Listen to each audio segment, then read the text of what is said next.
नमस्कार प्रिय विद्यार्थियों, ज्ञान तृप्ति महाविद्यालय के इस यूट्यूब चैनल में आपका स्वागत है।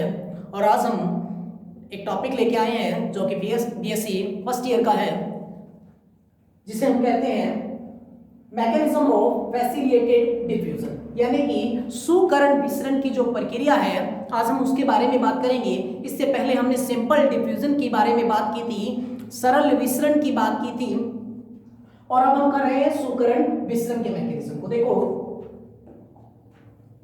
सुकरण विसरण, देखो सुकरण विसरण प्रक्रिया में सर्वप्रथम विसरित होने वाले पदार्थ वाहक प्रोटीन के साथ एक अस्थायी कॉम्प्लेक्स बनाते हैं या सैमिश्र बनाते हैं, जिसे हम कहते हैं कैरियर सोल्यूट कॉम्प्लेक्स। देखो क्या होता है, ये जो प्रक्रिया है ये है सुकरण विसरण मैकेनिज्म। इसके अंदर आपको दिखाई दे रहे हैं कि यहां पे मान लो यहां पे कोई मॉलिक्यूल्स है, वो यहां पर क्या करेगा, और हम इसे कहते हैं वेक्टर, क्योंकि मैंने आपको एक बात बताई थी पहले कि जो लिपिड की यानी कि प्लाज्मा मेम्ब्रेन जो होती है वो लिपिड प्लस प्रोटीन की बाइलेयर से मिलकर बनती है और कुछ इस तरह से संरचना बनाती है।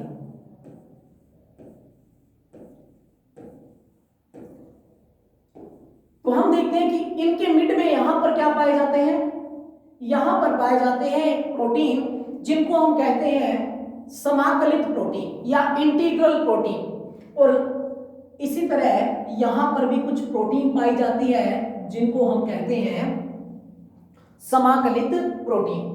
यदि हम बात करें कि मान लो कि कोई एक लिपिड की बाइलेयर है, यानी प्लाज्मा मेम्ब्रेन जो होती है, हमने पढ़ा, हमने इससे पहले स्टडी की हुई कि प्लाज्मा मेम्ब्रेन जो होती है, प्लाज्मा मेम्ब्रेन दो चीजों से मिलकर मेनली दो चीजों से मिलकर बनती है, लेकिन तीसरी चीज उसमें कार्बोहाइड्रेट होती है। यानी कि हम प्लाज्मा मेम्ब्रेन के कंपोजिशन की बात करें, केमिकल कंपोजिशन की, तो प्लाज्मा मेम्ब्रेन जो है लिपिड की बाइलेयर और प्रोटीन प्लस कार्बोहाइड्रेट इन तीनों से मिलकर बनती है, जिसमें प्रोटीन जो है उसका अमाउंट होता है 52, लिपिड का अमाउंट होता है 40, और जो 8% होती है वो होती है कार्बोहाइड्रेट। तो यहीं पे यहां पे जो आपको चीज दिखाई दे रही है उसके अंदर देखो, ये जो है ये लिपिड की बाइलेयर है, ये लिपिड की बाइलेयर है। इसके अंदर ये जो रीजन है ये कहलाता है पोलर रीजन, जबकि ये दोनों जो है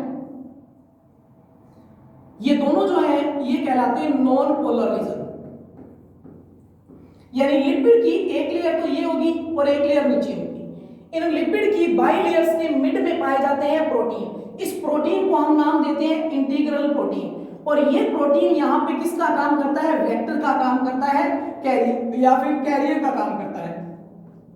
अब इस सुकरण विसरण की प्रक्रिया में होता क्या है, मेनली देखो, कोई भी मॉलिक्यूल्स है वो प्लाज्मा मेम्ब्रेन की लिपिड की बाइलेयर को क्रॉस करना चाहता है, यानी कोई भी मॉलिक्यूल्स है वो प्लाज्मा मेम्ब्रेन के अंदर एंट्री तो चाहता है, पर क्या है, एंट्री चाहता है पर उसे इस लिपिड की बाइलेयर में से और प्रोटीन चैनल को पार करते हुए आगे जाना है, यानी कोशिका के अंदर प्रवेश करना है। तो क्या करता है ये मॉलिक्यूल्स सबसे पहले जो लिपिड की जो ये बाइलेयर आपको दिखाई दे रही है, इनके मिड में पाए जाने वाली दो प्रकार की जो प्रोटीन दिखा रखी है आपको, एक है इंटीग्रल और जो दोनों ही इंटीग्रल प्रोटीन है, ये दोनों प्रोटीन यहाँ पे हम इसको एक को लेकर भी हम इसकी स्टडी कर सकते हैं। मान लो ये मॉलिक्यूल्स है, ये इस प्रोटीन के साथ, यानी ये एक प्रकार का सॉल्युबल है, विलेय पदार्थ है जो इसके अंदर आना चाहता है, लेकिन ये जो मॉलिक्यूल्स है यहाँ पर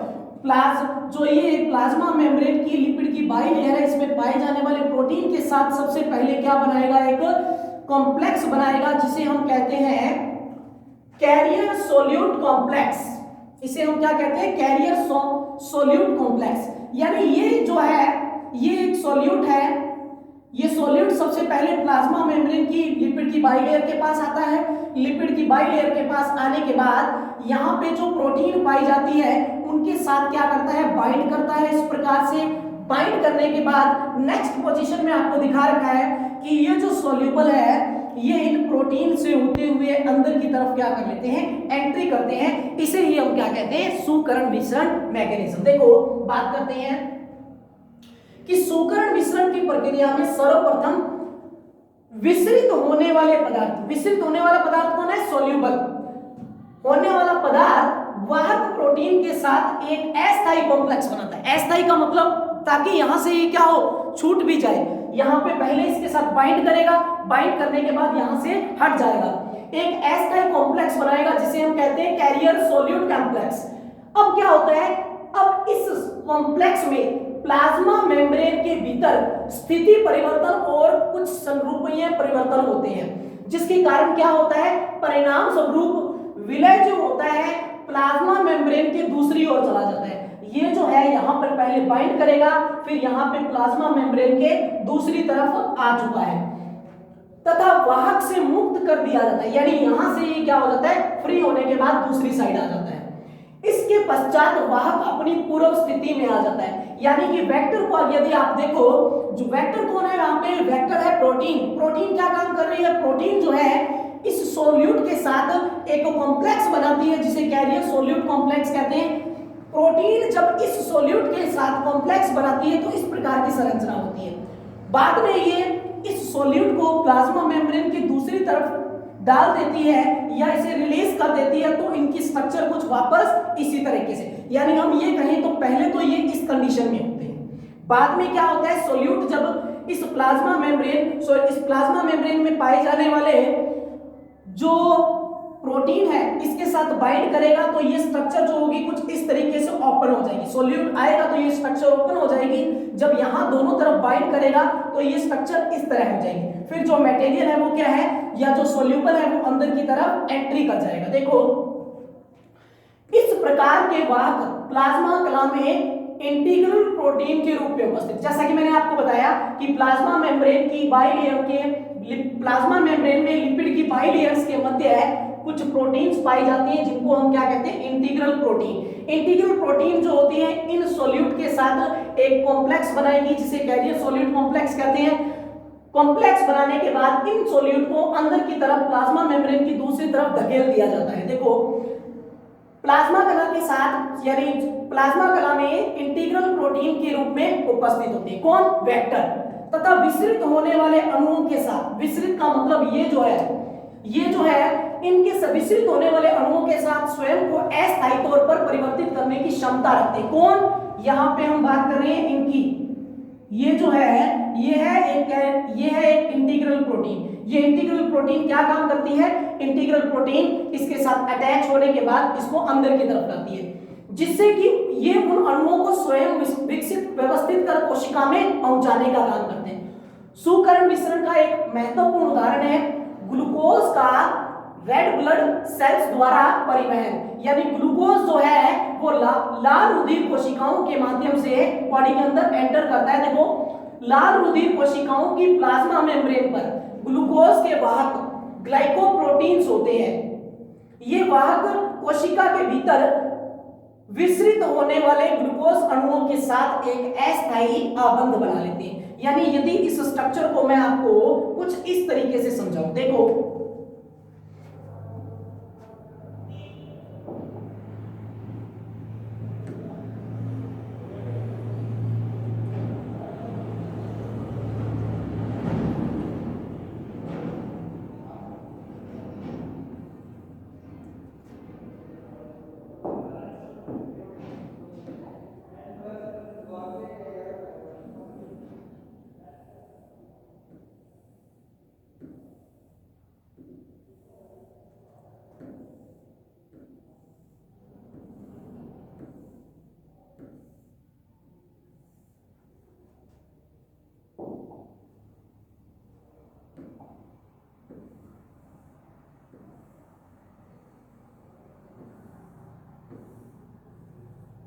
ये लिपिड की बाइलेयर बना रहा हूं मैं डायग्राम से। अगर आपको उस डायग्राम से ना समझ में आए तो मैं इसके लिए आपको एक डायग्राम और बना रहा हूं जिससे आपको समझ में आसानी से आ सके। अब देखो ये है लिपिड का नॉन पोलर एंड, ये है लिपिड का पोलर एंड, और जो ये है ये दोनों मिलकर बनाते हैं लिपिड की बाइलेयर। Lipid bilayer. मैं यहां पे बना रहा हूं कुछ प्रोटीन। ये प्रोटीन कुछ इस तरीके की होती है। ये कौन सी प्रोटीन है?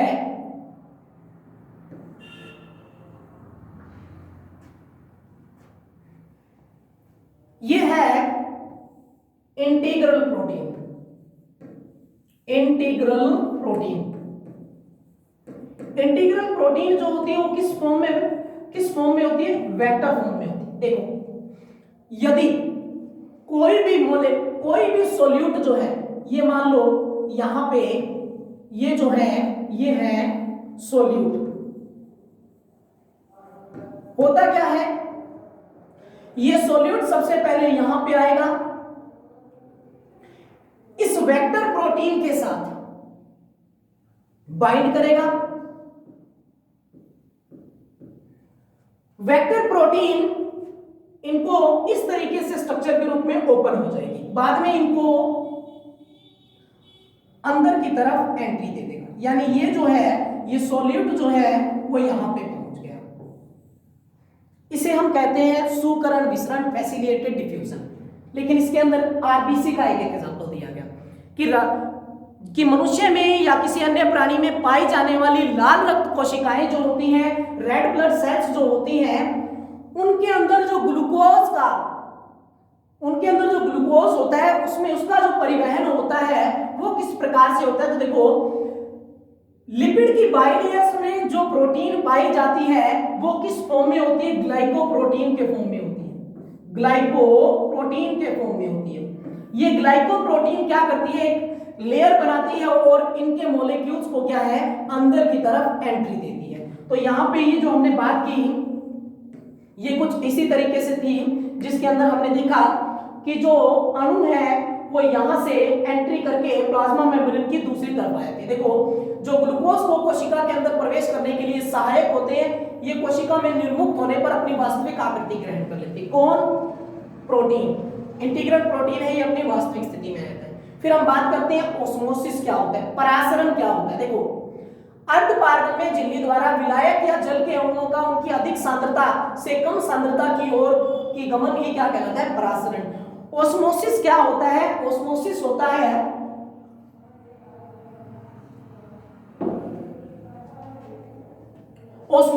है जल के अणुओं का अपनी अधिक सांद्रता से निम्न सांद्रता की तरफ जो गमन होता है, उन्हें हम क्या कहते हैं? ऑस्मोसिस या परासरण कहते हैं। कौन सी झिल्ली के माध्यम से? अर्धपारगम्य झिल्ली के माध्यम से।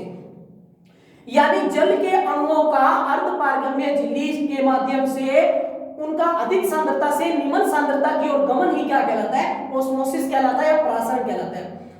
जीव तंत्र में जल ही विलायक का कार्य करता है, सॉल्यूट का कार्य करता है, और प्लाज्मा मेम्ब्रेन जो है अर्धपारगम्य झिल्ली के समान संरचना होती है। अणुओं की गति तब तक जारी रहती है जब तक कि दोनों तरफ के जो विलायक हैं उनकी सांद्रता का अनुपात जो है वो क्या ना हो जाए? समान ना हो जाए।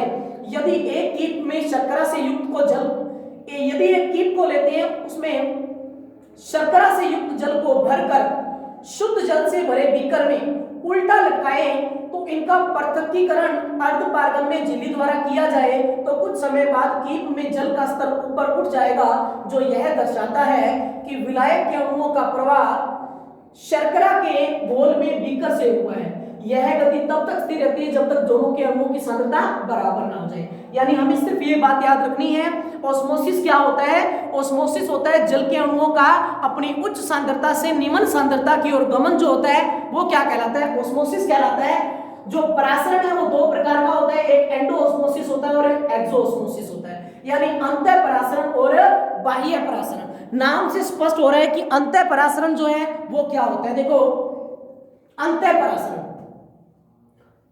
चारों ओर के माध्यम से कोशिका में प्लाज्मा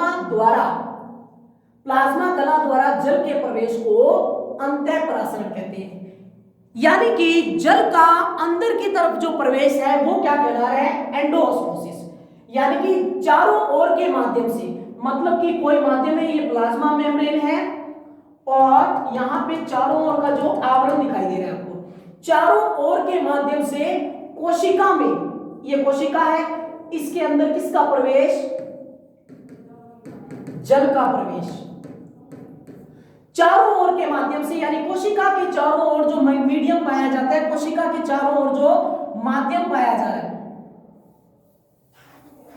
कोशिका के चारों ओर जो माध्यम पाया जाता है, उसमें प्लाज्मा मेम्ब्रेन के द्वारा, प्लाज्मा मेम्ब्रेन ये है, प्लाज्मा मेम्ब्रेन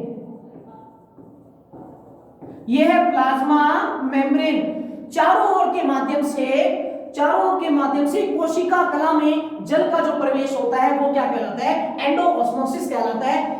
इसमें कोशिकाओं में माध्यम की सांद्रता अधिक होनी चाहिए, इसमें कोशिका में माध्यम की सांद्रता अधिक होनी चाहिए। जैसे कि किशमिश को शुद्ध जल में रखने पर अंतः परासरण द्वारा यह फूल जाती है। मान लो ये एक बीकर है या कोई एक टब लाइक स्ट्रक्चर है जिसके अंदर हम क्या करते हैं? किशमिश को रख देते हैं। हमने कहा कि किशमिश को शुद्ध जल में रखने पर यह अंतः परासरण द्वारा फूल जाती है। देखो क्यों फूलती है। ये किशमिश है और ये बाहरी वातावरण जो है ये क्या है? जल है, और ये है किशमिश। जल अपनी परासरण हम कहते किसे हैं? हम कहते हैं जल का अपनी उच्च सांद्रता से निम्न सांद्रता की ओर गमन जो है वही क्या कहलाएगा?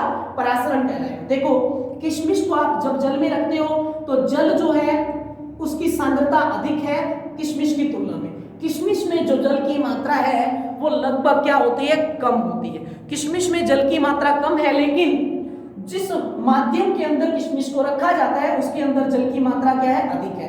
तो जल का अपनी उच्च सांद्रता कहां पे है? इस बीकर के अंदर या इस टब के अंदर या इस पानी के भरे गिलास में जल की जो मात्रा है वो अधिक है। तो जल जो है अपनी हायर कंसंट्रेशन से लोअर कंसंट्रेशन की ओर गमन करेगा, अपनी उच्च सांद्रता से निम्न सांद्रता की ओर गमन करेगा, जिसके कारण जो किशमिश है वो कुछ समय बाद इस तरीके से क्या हो जाती है? फूल जाती है। इसे हम क्या कहते हैं? एंडोऑस्मोसिस। इसके विपरीत देखो एक्सोऑस्मोसिस होता है, बाह्य परासरण। देखो कैसे, यदि एक किशमिश के ऊपर नमक की कुछ बूंदें डाल दी जाए, किशमिश के ऊपर क्या डाल दिए जाए? नमक की बूंदें डाल रहे हैं, नमक का घोल डालते हैं।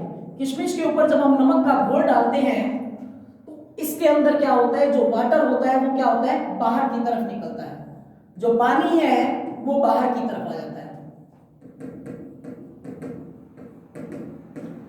इसे हम क्या कहते हैं? इसे हम कहते हैं एक्सोऑस्मोसिस। देखो पढ़ते हैं, चारों तरफ के माध्यम में कोशिकाओं से जल का बाहर निकलना। एक के अंदर चारों तरफ के माध्यम से कोशिकाओं में जल का प्रवेश है तो दूसरे में जल का बाहर निकलना है। यानी जब चारों तरफ के माध्यम से जल का प्रवेश कोशिका के अंदर होता है तो वो एंडोऑस्मोसिस है, और जब चारों तरफ के माध्यम से कोशिका में से जल बाहर निकलता है तो वो होता है एक्सोऑस्मोसिस। देखो चारों तरफ के माध्यम में कोशिकाओं से जल का बाहर निकलना बाह्य परासरण कहलाता है।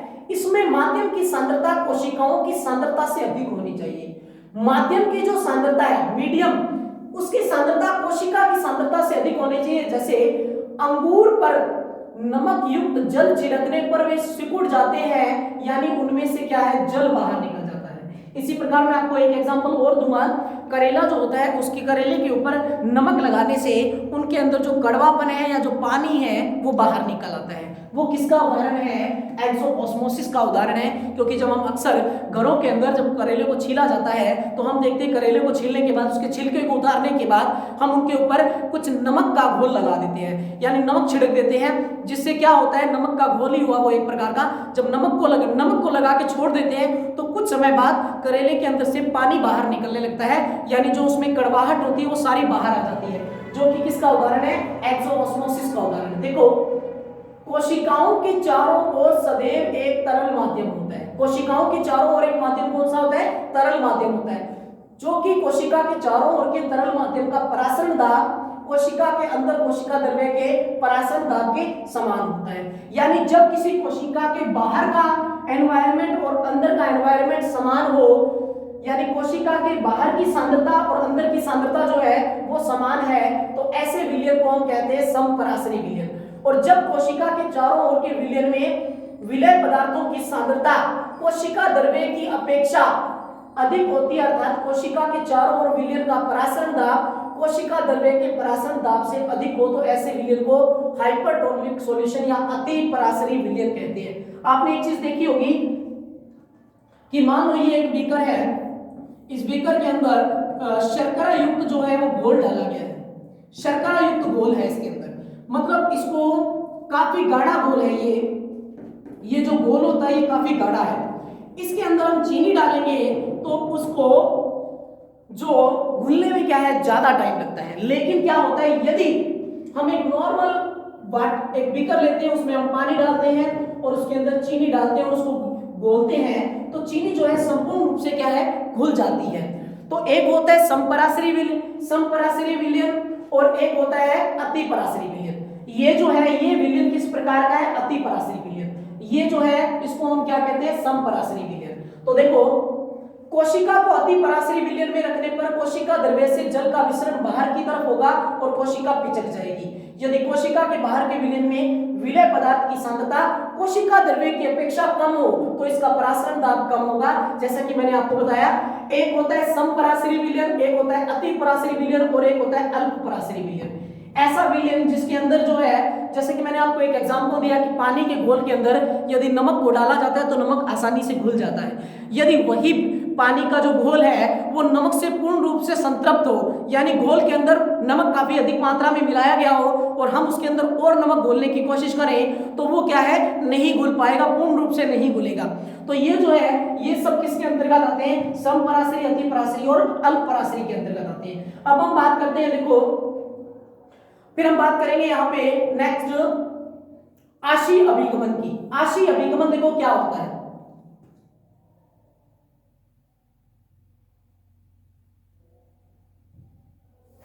देखो आशयी अभिगमन या बड़े अणुओं का प्लाज्मा कला के द्वारा परिवहन कैसे होता है।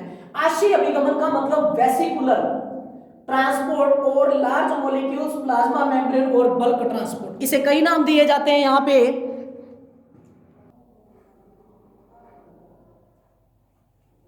तो देखो आशयी अभिगमन या बड़े अणुओं का प्लाज्मा कला के द्वारा परिवहन कैसे होता है। देखो खाद्य पदार्थों में कुछ अन्य बाह्य पदार्थों का परिवहन प्लाज्मा कला द्वारा बने आशयों के रूप में होता है। कलाबद्ध आशयों के रूप में, कलाबद्ध आशय का मतलब होता है यहाँ पे रिक्तिका, कोई फूड मटेरियल है उसके चारों ओर क्या है रिक्तिका बन जाना। खाद्य पदार्थों में कुछ अन्य बाह्य पदार्थों का परिवहन प्लाज्मा मेम्ब्रेन द्वारा बने वेसिकल्स के रूप में होता है। कलाबद्ध आशयों के रूप में पदार्थों का ग्रहण जो होता है वो कहलाता है एंडोसाइटोसिस और बहिर्गमन मतलब बाहर की तरफ गमन क्या कहलाता है, एक्सोसाइटोसिस। तो हम बात करेंगे यहाँ पे एंडोसाइटोसिस और एक्सोसाइटोसिस की। देखो सबसे पहले एंडोसाइटोसिस, अंतर्ग्रहित किए जाने वाले पदार्थों की भौतिक अवस्था ठोस या तरल के आधार पर एंडोसाइटोसिस दो प्रकार का होता है। एंडोसाइटोसिस का मतलब होता है किसी भी कोशिका के द्वारा जो पदार्थ है उनको अंदर की तरफ ग्रहण करना, ये क्या कहलाता है, एंडोसाइटोसिस कहलाता है। ये कितने प्रकार का होता है, दो प्रकार का। देखो फैगोसाइटोसिस, फैगोसाइटोसिस ये वाला डायग्राम जो आपको दिखाई दे रहा है ये है फैगोसाइटोसिस का। इसमें ये जो आपको दिखाई दे रहा है ये है फूड मटेरियल, ये जो है ये क्या है, ये है फूड मटेरियल। ये फूड मटेरियल इसके अंदर जाएगा और जो ये वेसिकल्स है ये जो है ये इसके चारों तरफ क्या हो जाएगी, कवरिंग कर लेगी। सेकंड डायग्राम में देखो फूड जो है वो यहां पे अंदर की तरफ इस तरीके से शेप में आ चुका है। थर्ड में क्या है, थर्ड के अंदर कोशिका के अंदर, यानी कोई भी कोशिका है, जैसे कि हम देखते हैं फैगोसाइटोसिस में, फैगोसाइटोसिस का अर्थ होता है कोशिका नाशन यानी सेल ईटिंग, सेल के द्वारा खाया जाना। सीधी सी बात है, फैगोसाइटोसिस या भक्षाणुनाशन क्या होता है, यदि किसी भी कोशिका के द्वारा फूड मटेरियल को खाया जाता है या फिर ईटिंग की जाती है उसकी, तो उसे हम कहते हैं कोशिका का नाशन होना। कोशिका द्वारा प्लाज्मा मेम्ब्रेन, कोशिका द्वारा प्लाज्मा, कोशिका में प्लाज्मा मेम्ब्रेन द्वारा बने वेसिकल्स की सहायता से ठोस कणों का जो अंतर्ग्रहण होता है वो होता है फैगोसाइटोसिस। प्लाज्मा कला इन्वेजिनेटेड होकर, यहाँ पे प्लाज्मा, ये इसकी प्लाज्मा मेम्ब्रेन है। कौन सी मेम्ब्रेन है, प्लाज्मा मेम्ब्रेन है। ये प्लाज्मा मेम्ब्रेन क्या कर रही है, प्लाज्मा मेम्ब्रेन यानी सीधी सी बात अगर मैं यदि आपको बताऊं कि मान लो ये एक कोशिका है, इस कोशिका के पास कोई फूड मटेरियल आता है, तो कोशिका क्या करती है, अपने आकार के अंदर कुछ इस तरीके से हो जाती है, यानी अपना आकार कुछ इस तरीके से बना लेती है। थर्ड में क्या करती है कोशिका, कोशिका जो होती है इन पदार्थों को अपने अंदर ले लेती है और उसके ऊपर क्या बना देती है, वेसिकल्स बना देती है। तो देखो प्लाज्मा कला द्वारा अंतर्वलित होकर खाद्य पदार्थ के चारों ओर कूटपाल बनाकर ठोस कणों को अग्रेषित करती है, तो उसे हम क्या कहते हैं, फैगोसोम कहते हैं। यही फैगोसोम प्राइमरी लाइसोसोम से संयुक्त होकर द्वितीयक लाइसोसोम बनाते हैं, जिसमें लाइसोसोम के एंजाइम अंतर्ग्रहित पदार्थ का जलीय अपघटन करते हैं। प्रोटोजुआ अपने भोजन को श्वेत रुधिर कोशिकाएं बड़े जीवाणुओं को फैगोसाइटोसिस के द्वारा ही अंतर्ग्रहित करते हैं। मतलब सीधी सी बात है कि फैगोसाइटोसिस वह प्रक्रिया है जिसमें कोई भी कोशिका जो होती है वो क्या करती है, फूड मटेरियल या बड़े जो फूड मटेरियल होते हैं जो कि ठोस होते हैं उनको क्या करती है, अपने प्लाज्मा मेम्ब्रेन इन्वेजिनेटेड होकर अपने अंदर की तरफ ग्रहण कर लेती है और प्राइमरी लाइसोसोम के साथ मिलकर ये सेकेंडरी लाइसोसोम बनाते हैं और इन्हें क्या करती है, इनको डाइजेस्ट करने का काम करती है। तो ये था फैगोसाइटोसिस। उसके बाद हम बात करते हैं देखो एक्सोसाइटोसिस। फैगोसाइटोसिस के बाद यहां पे आता है पिनोसाइटोसिस। देखो पिनोसाइटोसिस क्या है, पिनोसाइटोसिस वह या कोशिका पायन, यह वह विधि है जिसके द्वारा कोशिका तरल पदार्थों को ग्रहण करती है। पहले वाले में देखो फैगोसाइटोसिस और पिनोसाइटोसिस में मेन अंतर क्या है, यही है। फैगोसाइटोसिस में जो ठोस पदार्थ होते हैं उनको अंतर्ग्रहित किया जाता है, जबकि पिनोसाइटोसिस में तरल पदार्थ जो होते हैं उनको अंदर की तरफ ग्रहण किया जाता है। इस प्रक्रिया में कोशिका यानी प्लाज्मा मेम्ब्रेन इन्वेजिनेटेड होकर तरल पदार्थों को भीतर ग्रहण करती है और अंत में प्लाज्मा मेम्ब्रेन से पृथक होकर पिनोसोम नामक सूक्ष्म दानियों के रूप में स्वतंत्र रूप से ये कोशिका द्रव्य के अंदर तैरने लगते हैं। लाइसोसोम बाद में इन दानियों को ग्रहण करके इनका पाचन कर लेते हैं और कोशिका द्रव्य में क्या कर देते हैं, विसरित। देखो ये है एक सेल, ये एक सेल है, ये कोशिका है और ये पूरी कोशिका है। इस कोशिका की ये प्लाज्मा मेम्ब्रेन है, इसका आउटर रीजन है और ये इसका इनर रीजन है। आउटर रीजन पर फूड मटेरियल या कोई तरल पदार्थ आता है तो प्लाज्मा मेम्ब्रेन क्या हो जाती है, इन्वेजिनेटेड हो जाती है। इस तरीके से इन्वेजिनेटेड होकर इन जो लिक्विड के कणों को क्या करती है, अंदर की तरफ ग्रहण कर लेती है और इनके चारों तरफ क्या बना देती है, एक रिक्तिका बना देती है, एक गोलाकार आकृति बना लेती है और बाद में यहां से प्लाज्मा मेम्ब्रेन वापस में क्या हो जाती है, अटैच हो जाती है। तो यहां पर जो ये पार्टिकल्स है या जो लिक्विड पदार्थ होते हैं ये इस वेसिकल्स के अंदर होते हैं और लाइसोसोम के द्वारा इनका क्या कर लिया जाता है, भक्षण कर लिया जाता है। तत्पश्चात ये कोशिका द्रव्य में विस्तृत हो जाते हैं और सक्रिय प्रोटोजोआ, एपिथेलियम कोशिकाओं, गैंग्लियों की स्वान कोशिकाओं और रेटिकुलर कोशिकाओं में अधिकांशतः पिनोसाइटोसिस की प्रक्रिया देखने को मिलती है। अब आता है एक्सोसाइटोसिस। एक्सोसाइटोसिस में क्या होगा, एक्सोसाइटोसिस में ये इसको बाहर निकाल देंगे। देखो प्लाज्मा मेम्ब्रेन द्वारा अपचयित पदार्थों तथा स्रावी पदार्थों को कलाबद्धाशयों द्वारा कोशिका से बाहर निकालने की प्रक्रिया को हम क्या कहते हैं, कोशिका वमन या एक्सोसाइटोसिस। नॉर्मल सी बात है कि कोशिका के अंदर ये कोई कोशिका है, इस कोशिका के अंदर क्या होता है, जो मटेरियल है उसको यदि बाहर निकाला जाता है तो वो कहलाता है एक्सोसाइटोसिस और यदि कोई फूड मटेरियल बाहर है उसको अंदर की तरफ लिया जाता है तो वो कहलाता है एंडोसाइटोसिस। फिर हम बात करते हैं यहाँ पे देखो प्लाज्मा मेम्ब्रेन के अन्य फंक्शन की। तो प्लाज्मा मेम्ब्रेन के हमने कुछ फंक्शंस की बात की थी, इसमें मेन 4 फंक्शन और खत्म हो गई। देखो प्लाज्मा मेम्ब्रेन के अन्य फंक्शन, लास्ट में हम बात हमने प्लाज्मा मेम्ब्रेन के पहले जो फंक्शंस थे उनकी बात की थी कि प्लाज्मा मेम्ब्रेन जो होती है वो प्रोटेक्शन प्रदान करती है। देखो प्लाज्मा मेम्ब्रेन कोशिका द्रव्य की सुरक्षा जो होती है वो बाह्य आवेशों और घातक वस्तुओं से करती है। यानी मैंने कि आपको पहले प्रीवियस वीडियो के अंदर बताया था कि प्लाज्मा मेम्ब्रेन जो होती है वो क्या करती है, प्रोटेक्शन का काम भी करती है। यानी प्लाज्मा मेम्ब्रेन जो कोशिका से बाहर जो टॉक्सिक सब्सटेंस होते हैं, विषैले पदार्थ होते हैं, उनको क्या करती है, अंतर्ग्रहण, उनको जो है उनसे जो उनको अलग करने का या प्रोटेक्शन प्रदान करने का कार्य करती है। तो कोशिका के अंदर प्लाज्मा मेम्ब्रेन, आउटर जो मेम्ब्रेन है वो एक तो विषैले पदार्थों से क्या कर रही है, यहाँ पे विषैले पदार्थों से इनको बचाने का काम करती है। दूसरा देखो विभाजन और संलयन, division and fusion. Plasma membrane विभाजित होकर नई कोशिकाओं का निर्माण करती है और इस संलयन से बनती है धमनियां। देखो मैंने आपको बताया था प्लाज्मा मेम्ब्रेन क्या करती है, कई बार डिवीजन का कार्य भी करती है। जैसे कि यहाँ पे देखो प्लाज्मा मेम्ब्रेन के अंदर डिवीजन और फ्यूजन दोनों प्रोसेस होती है। प्लाज्मा मेम्ब्रेन कई बार क्या है, विभाजित होती है। विभाजित का मतलब इनवेजिनेटेड हो जाना या किसी भी कारण से नई मेम्ब्रेन का निर्माण करना। तो ये जो है फंक्शन किसके अंतर्गत आता है, विभाजन और संलयन के अंतर्गत आता है। तीसरा है पुनरुद्भवन और क्षतिपूर्ति, रीजेनरेशन एंड रिपेयर का। यदि कोशिका की जीव द्रव्य कला फट जाए, यदि किसी भी कोशिका है, ये कोशिका है, इसकी प्लाज्मा मेम्ब्रेन फट जाए तो किसी कारण या फिर किसी कारणवश कहीं से टूट जाए तो इनमें पुनरुद्भवन द्वारा क्षतिपूर्ति करने की क्षमता होती है। कहने का मतलब है यदि कोई प्लाज्मा मेम्ब्रेन जो है कहीं से टूट जाती है, फट जाती है, तो प्लाज्मा मेम्ब्रेन के अंदर रीजनरेशन या पुनरुद्भवन की क्षमता होती है, जिसके कारण वो अपने जॉइंट्स फिर से बना लेती है। इसका एग्जांपल भी आप यहां पे देख सकते हो। देखो पहले वाले में प्लाज्मा मेम्ब्रेन एक सपाट रूप में है, दूसरे वाले में प्लाज्मा मेम्ब्रेन इनवेजिनेटेड हो रही है, थर्ड में प्लाज्मा मेम्ब्रेन यहां से अलग हो जाती है और यहां पे एक नई प्लाज्मा मेम्ब्रेन बनती है और वापस ऊपर की तरफ प्लाज्मा मेम्ब्रेन जो है वापस बन जाती है। चौथा देखो कोशिका विज्ञान, सेल रिकॉग्नाइजेशन।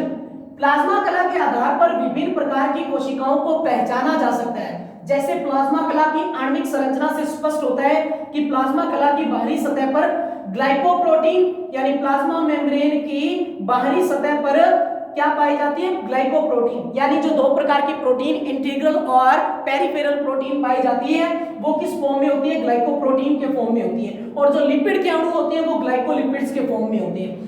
इन श्रृंखलाओं के अंश कोशिका के चारों ओर एक आवरण बना देते हैं जिसे ग्लाइकोकैलिक्स कहा जाता है। क्या कहा जाता है, ग्लाइकोकैलिक्स। इसके यहाँ पे हमने बात की कि प्लाज्मा मेम्ब्रेन के अन्य फंक्शन की, पिनोसाइटोसिस की, एंडोसाइटोसिस की, एक्सोसाइटोसिस की। आपको एक बात याद रखनी है, एक है पिनोसाइटोसिस और एक है फैगोसाइटोसिस।